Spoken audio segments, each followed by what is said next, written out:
Bakit gusto ng isang babae na sa loob gumata ang isang lalaki? So bakit nga ba tinatanong sa atin ni Rogelio? So pag-usapan natin yan, interesado ka bang malaman kung ano nakakasagot?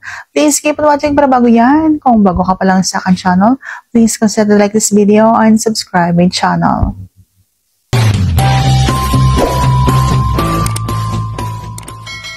Shout out to Ronero, Renario, Antonio, and Pio.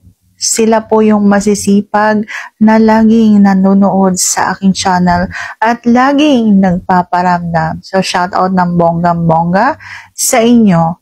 So, sa mga hindi pa nasa shout out, sa susunod na lang po at magparamdam po kayo dyan sa ating comment section. So, bakit nga ba? Ang sagot ko ay mainit po kasi yan at masarap yung pakaramdam na nararamdaman kapag nandun na. Nararamdaman na dumadaloy sa loob yung mainit na gata ninyo.